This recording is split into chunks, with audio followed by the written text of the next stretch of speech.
So I've known Carl since childhood. We grew up on the same street. We attended the same schools. Our mothers were close friends. Let me give a shout out to Lois and Sylvia this morning. We've kept in touch through the years, Facebook, emails, text messages, and it's an honor to be presiding over our service today with you, Carl. Thank you. Thank you so much. And I'd like to thank you and Fran for traveling from Georgia to be in person with us here today. Yes. He is a very, very busy person, so I'm really grateful that you were able to shave some time out for us. We appreciate it. So Carl McColman is a contemplative author, retreat leader, and spiritual director. Some of his books include the new book, Big Book of Christian Mysticism, Eternal Heart, The Mystical Path to a Joyful Life, and Read the Bible Like a Mystic, Contemplation in the Word. And if I could just note, Carl has written approximately 37 books, so he has brought a few of them here with us today. He blogs about the spiritual life, and you can find that at www.anamchara, and that's ANAMCHARA.com.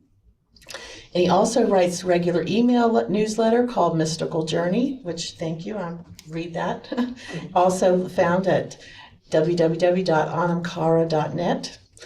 Carl is a meditation teacher and a frequent presenter of online workshops and courses through websites like Spiritual Wanderlust, Closer Than Breath, and Spirituality in Practice. Carl's approach to mystical spirituality is inclusive and expansive, with a particular interest in the connecting points between Eastern, Western, and indigenous earth-based wisdom. He lives with his wife, artist Fran McColman, in Clarkston, Georgia. So good morning.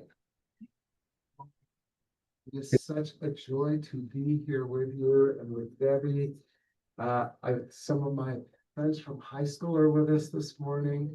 It is a delight for you to be there. As some of you may remember, Fran and I, it's been way too long, but Fran and I were here in 2013 with our daughter Rhiannon, who is still alive. And so it is good to be back. I hope it won't be 12 years before we're back again. So I just want to talk. I know this is a big day, especially for Reverend Trish. So I don't want to steal all her thunder. I feel like this day really is news.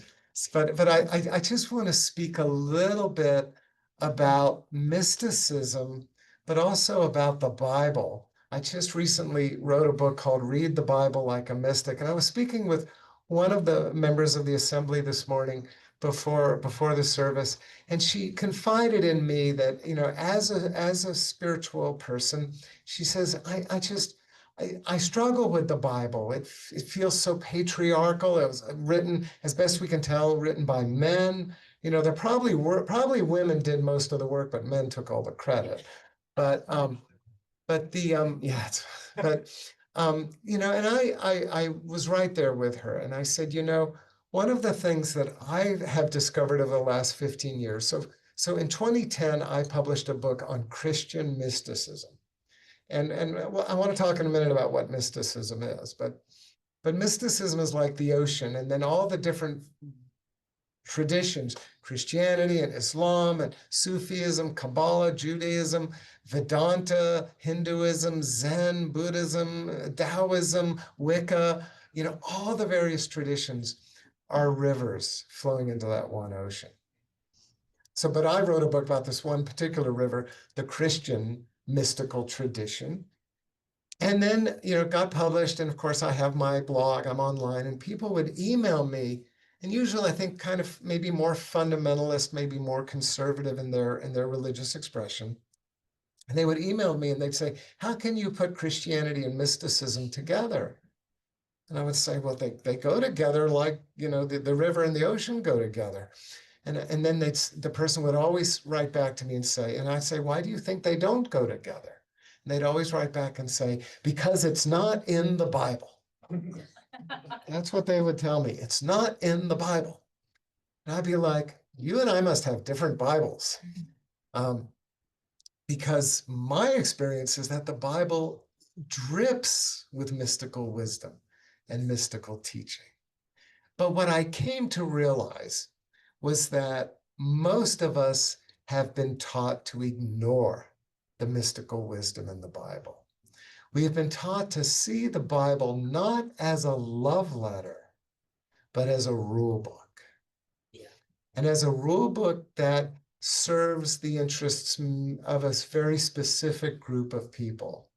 And usually often then and then I use this in my writings, weaponized against many other people. It's been weaponized against women. It's been weaponized against queer people.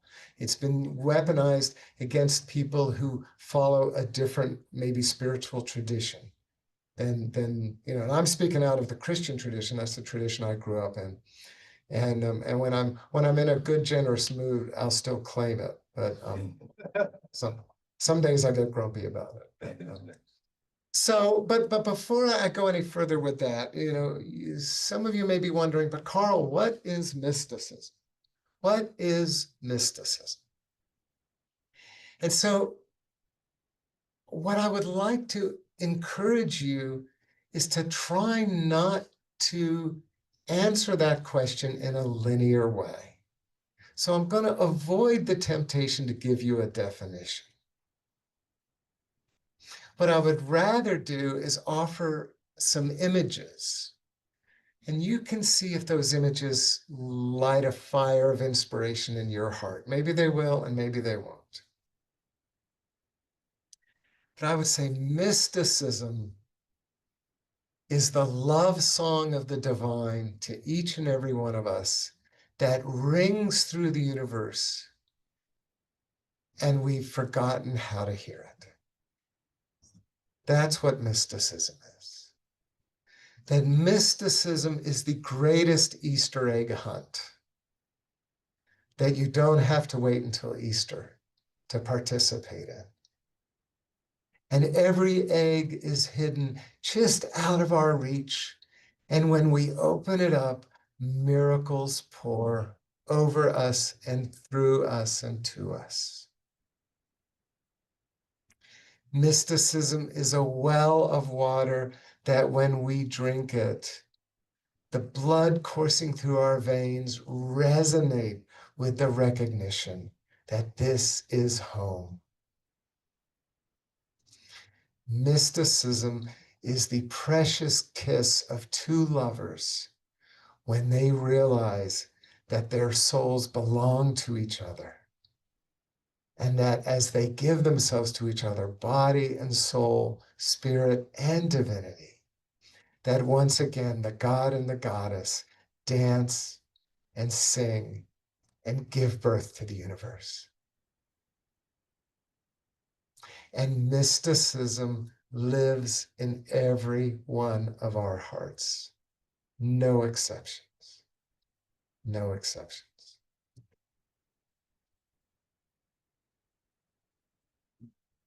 I could go on and on. I'm kind of tempted, but there are a few other points I want to make before I finish. So mysticism is life. Mysticism is spirit. Mysticism is the fact that every one of us is made of stardust. That's mysticism. There was a great mystic named Thomas Merton who died about 50 years ago. He lived in Kentucky, I guess a hotbed of mysticism. But he was a monk. He lived in a monastery. But one day he had a business trip and he went to Louisville, Kentucky. And he was walking around in downtown Louisville, Kentucky, and he says, suddenly I saw that every person there on the busy street corner was shining like the sun. And he said, he fell in love. He fell in love with everybody.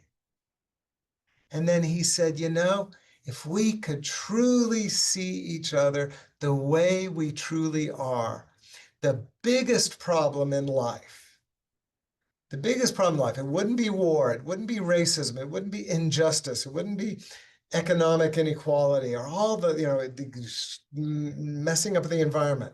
The biggest problem is we would just want to spend all our days worshiping each other. That would be our biggest problem. So friends, I don't believe that Thomas Merton had eaten some mushrooms that morning. Although maybe he did, but I believe that in that moment, he saw what is always there. And that most of us have, through a variety of reasons, we have forgotten how to see that. And the reason why Spirit has given us mystics and Zen masters and gurus and spiritual teachers and saints and Sufi masters and whatever category of wisdom teacher resonates with your heart. The reason why shamans, the reason why these psychics, these amazing people have come into our lives is they're here to remind us who we already are. So I would always get these emails, well, mysticism isn't in the Bible. And I'd be like, no, mysticism is all through the Bible. I'll tell you a funny story. So I had, like I said, I wrote a book on Christian mysticism. It was published in 2010, the first edition. We got the second edition now, new and improved. But first edition, and and when books get published, you get invited onto podcasts, and stuff. And there's this podcast done by this minister of a church. I won't say his name. He's still out there. Really sweet guy. Was the pastor of a church in the Midwest, like in Nebraska or someplace like that. And he invites me to be on this podcast. It was a video podcast. So we were back then it was Skype. Now it'd be Zoom. We were on Skype and they were recording, and I'm sure it's still on the internet somewhere. But and he gives, he's pitching questions to me about what is mysticism, why does it matter, why'd you write a book about it, blah, blah, blah. And I'm kind of giving the dog and pony show. And then at the end, he says, so what is the one book that people should read if they want to learn mysticism? Now, I am not a marketing person. I am a bear of little brain. What he was doing, hindsight is 2020. What he was doing was he was setting me up to say, well, of course you should buy my book. But I was a dimwit. I just took his question at face value. He said, what is the one book you should read? I said, well, it's the Bible. And he looked at me like I just sprouted a second head. And he said, the Bible? And I said, of course. The Bible is just dripping with mystical wisdom. Most of the great mystics, again, in the Christian tradition, obviously other traditions use, if you're talking to a bunch of Buddhists, I'd say the Heart Sutra. But, I said the Christian mystics, they quote the Bible left and right, they quote the Bible like teenage girls quote Taylor Swift. I mean, it's just, it's just endemic. Taylor Swift is probably a mystic too. But that's another story. So especially in 1989, I'm more of a 1989 kind of girl. The later stuff, I'm not as crazy. Okay, I digress. So I thought about this afterwards, and I thought, people don't know. This guy was a pastor. He'd been to seminary. Of course, that was part of the problem, was he'd been to seminary. But this is being recorded, isn't it? Okay. All of my friends who teach at seminary, that was a joke, okay? So, but I love seminaries. I speak at them all the time, or at least I used to. But I realized there is a disconnect in the spiritual community where people don't see the connection between mysticism and scripture. And then around the same time, it may have been before that, but around the same time, I attended a workshop with a wonderful teacher, a man named Brian McLaren. And he shows us this video, and the video, there must have been 1,000 people. It's a huge conference. Somebody mentioned Richard Rohr when we were talking beforehand. Richard Rohr was the sponsor of this conference. So it was a huge conference. And this guy, Brian McLaren, he's an evangelical pastor, but he's a cool evangelical pastor, really progressive thinking. He gets up and he says, we're going to play a little game. I'm going to show a video. And the video has people with basketballs in them, and they're going to be passing the basketballs back and forth. And what I want you to do is count how many times the basketballs get passed back and forth. And it's tricky because there's multiple people with multiple basketballs. But let's see how you do. It's only a short little video. So he shows this video. It's like 2 minutes long. And we're all, like I said, it's this huge ballroom full of people. We're all counting the basketballs, blah, blah, blah. And then afterwards, he says, so people on this side, how many basketballs did you count? And we all shouted out numbers. And he said, people on this side, how many basketballs did you count? And we all, people in the middle, how many did you count? And then he just says to the whole group, he says, raise your hand if you saw the gorilla. And I'll tell you, like I said, probably 1,000 people in that ballroom, maybe 5 or 10 hands went up. And he said, okay, let's watch the video again. And even on the screen, he rewound the video. We could see it was the exact same video. He rewound the video. And he shows us the video. And yes, there are these people passing these basketballs back and forth. And right in the middle of the video, a man in a monkey suit, or I should say a person, we don't know their gender, a person in a monkey suit walks out, kind of doing their monkey things, and shaking their fists, blah, blah, blah, and then walks off the screen. Now, they weren't on the screen very long, maybe 2 seconds, but it was not blink and you miss it. It was there. And so we were all like blown away. And so he said, the moral of the story is what you focus on determines what you miss. What you focus on determines what you miss. We were all focused on the basketballs, and 99% of us did not see the monkey. Now, what Brian was doing, he was talking about how the Bible is a book about justice. The Bible is a book about caring for the poor, caring for the stranger, caring for the foreigner. A lot of interesting messages in there. And it was important and a really good talk. But I'm sitting, my wife and I and a few of our friends are sitting at this table in the back, and I'm just having this, oh my God moment, oh my God, oh my God, oh my God. Because what I realized was that the justice gorilla was not the only gorilla in the Bible. The other, at least one other gorilla, is the mysticism gorilla. And that if we could learn to read the Bible with a heart attuned to, there are messages in this book that will help you to see that you are one with God, that will help you to see that divine blessing and energy flows through you, that you can be an agent of amazing miracles and healing on this planet starting today. Those messages are shot throughout the text, and we have been taught to ignore them because we're busy trying to, and I hope this doesn't offend anybody, we're busy trying to regulate our sex lives. Because that's where most Christians nowadays get hung up. So, and then other things too, obviously, but that tends to be the big one. And so that was really when my one-person mission to help people who love the Bible to stop being afraid of mysticism, and then to help people who are already drawn to the mystical well to recognize that the Bible is not our enemy. And back to my friend who spoke to me before this session. I'm almost out of time. I better start talking fast. But that yes, the Bible has problems.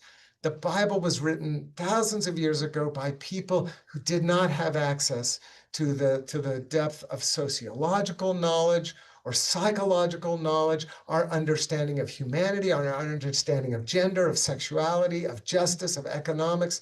There's so much that God, that Spirit has continued to give us over the thousands of years since the book was written. We need to let the book be an ancient document. And like any other ancient document, it's not perfect. It's okay to say that. It's okay to say that. We have to be honest about that.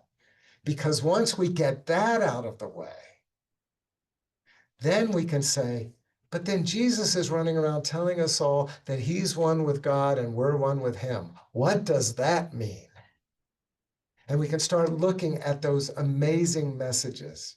As one friend of mine, a minister down in Atlanta, loves to say, she says, Jesus is not the exception, he's the example. He himself said it. He said, everything I do, you're going to do greater. You are going to do greater. All right. So I'm conscious of time, and I want to make sure that we have a wonderful moment for Trish and her ordination. But I'll just leave you with this. Your heart is a beating miracle. You are made of stardust. Trust your gut. If you read the Bible and there's something in there that strikes you as, ugh, that seems really sexist or that seems really old school, you can trust your own innate wisdom. But don't give up on the book, because the very next chapter might have a message for you that will open you up to more deeply be present to the amazing Spirit who is already in your heart and who wants to fill you with bliss and joy and compassion and empowerment that you can go out and make the world a better place. Every one of us is a walking, breathing miracle. And every one of us has an amazing destiny available to us right here and right now. And so I'm sorry, I'm not going to be around to see all of you manifest your amazing miracles, but I'm sure Debbie will help me stay in touch. God bless. Thank you.